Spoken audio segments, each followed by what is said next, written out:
Alright, we're going to go back to my Sweet Audrina, part 2 of Wishes Come True. Let's see.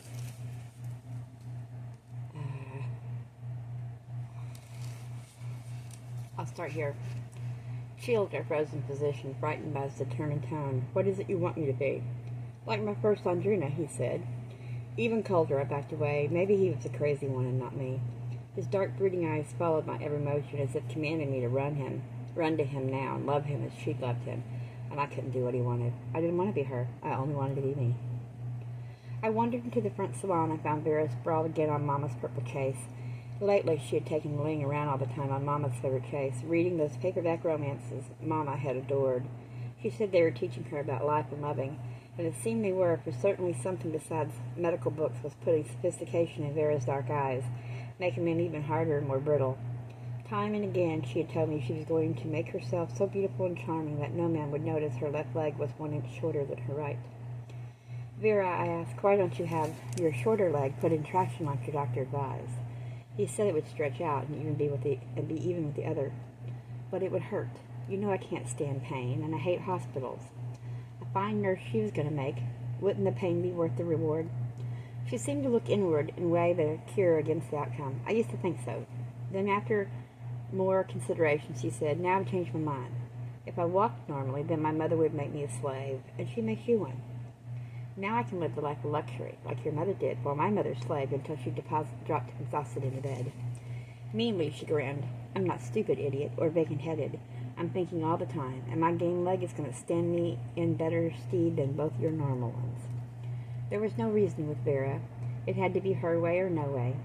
Vera didn't want to do anything. When it suited her purpose, and often it did, she'd torment me with saying my mother had faked her assistant fatigue just to gain Papa's sympathy and her sister's free housemaid services. As I ran the next afternoon to visit Arden, the wind blew leaves and scuttled them everywhere. Geese overhead were flying southward. Soon the snow would be falling. We were both bundled to our ears in heavy coats. Our breath came in small puffs of steam. What were we doing walking in the woods in freezing weather like this? Why couldn't we go into each other's houses like most people?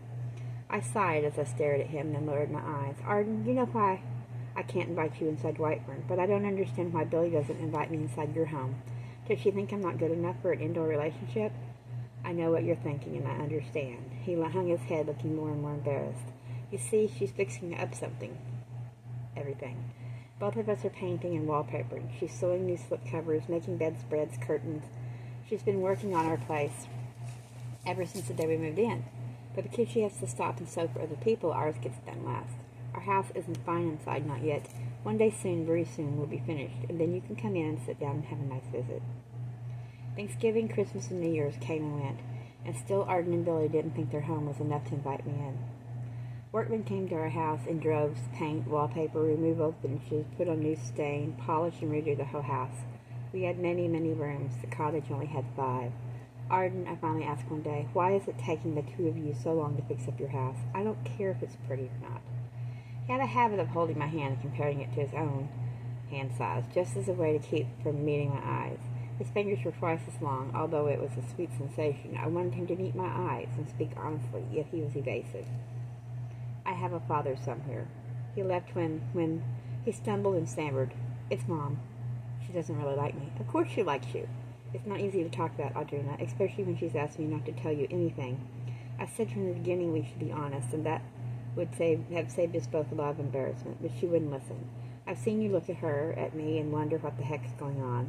I know your father doesn't want me in your life, so I don't question why I'm not invited inside Whitman. Let's get over it with it. It's time you knew. It seemed all my life had been spent inside one house. I'd never been in another house, one without ghosts from the past. The cottage's small rooms couldn't be dim and frightening like our giant rooms, nor could they be full of faded splendor and decaying antiques. I was going to see, for the very first time in my life, a small house, a cozy house, and a normal house. We reached the cottage where smoke-limp chiffon scarves drifted heavenward. Seagulls were flying and sounding off and making the day seem very bleak. I came to an abrupt stop when Arden was about to pull me through the door. Before we go in, you answer one question. Just how long have we known each other? I've asked before, and you didn't give me a straight answer. This time I want the honest answer. Such a simple question to make him shift his eyes away. When I think backward, I can't remember when I didn't know you. Maybe I dreamed of you even before I met you. When I saw you in the woods, hiding behind the bushes and the tree, it was like a dream coming true. That's the day I first knew you in reality. But I was born knowing you.